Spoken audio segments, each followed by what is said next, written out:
Hey everybody, quick new little idea I came up with. So you're in Atlas and you want to make a new note. You hit this little plus thing and then task, I mean not note, but task. And then you hit task and that brings this up and you can make a task to give yourself or a staff member. Most of you know that the shortcut for this, there's a keyboard shortcut, which is the plus key or technically equals because you don't have to be holding down shift. And when you hit that, it brings this up and then you have a letter for all these. And the letter for task is T. You hit T, brings up your task. Okay, so notice how mine just automatically put the date and time in there right now. That's not normally what it would do. I'm going to turn Breevy off and I'm going to do it again. If I do plus T, it just brings up your task. And then if you want to date it, then you have to put in your abbreviation, maybe DT, which is my date, and it dates it like that. Well, that means every single time I make a new task, before I write my note to my nurse, I have to do DT, enter, whatever, right? Okay, so I made this little shortcut that times and dates it for you. So um, I can just do equals T and automatically puts in the time and date, and then it moves the cursor down one line, and then you can do your order. Okay, so how do you do it? Simple little script here.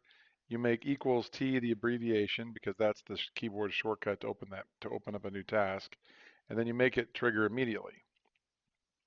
The replacement text is a delay. It needs at least 500 to 550 milliseconds there. And then you have the script for the time and date. And then you do percent sign, parentheses, key, enter, close parentheses to hit the enter key and move the cursor down one. And to put all the date and time, there's always presets over here. Just hit this little arrow, and then you can choose however you want the date and time to be in. And I just use this top one, but you can use any of these you want. Okay, so the other thing you might want is sometimes you might not want a delay and then the date and time in there. Maybe you don't want the date and time based on what the note is you're making. So the other option you have, if maybe let's say you only do part of them, I came up with an even better option. So now what you do is you take off the delay altogether. Now again, if you always date and time every single task, then you'll want to use this shortcut and speed up and save yourself at least 3 keystrokes every single time you write a note.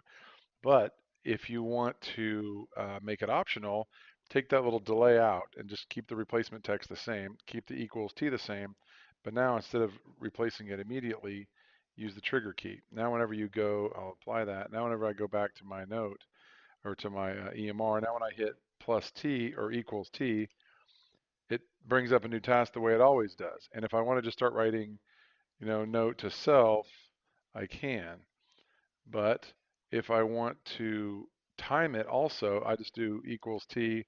And then before I start typing that, now I hit control, which is my trigger key, and then it times it and dates it, and I'm ready to write my note. So that's how I'm going to do mine, because about half of my tasks I want to date and time, and about half I won't. If I'm just making a little note to remind myself of something on somebody, I don't need a date and time on that. But I can if I want to. Now it's with a single additional click. So I just do plus T, and then if I want the time on it, I hit Control, and it puts that in, and I'm ready to type. So, cool little thing I came up with today, and just another little way to cut a few seconds off of each workflow. And when you do these things hundreds and hundreds of times, they start to add up. So, I guess that's it. See you guys later. God bless.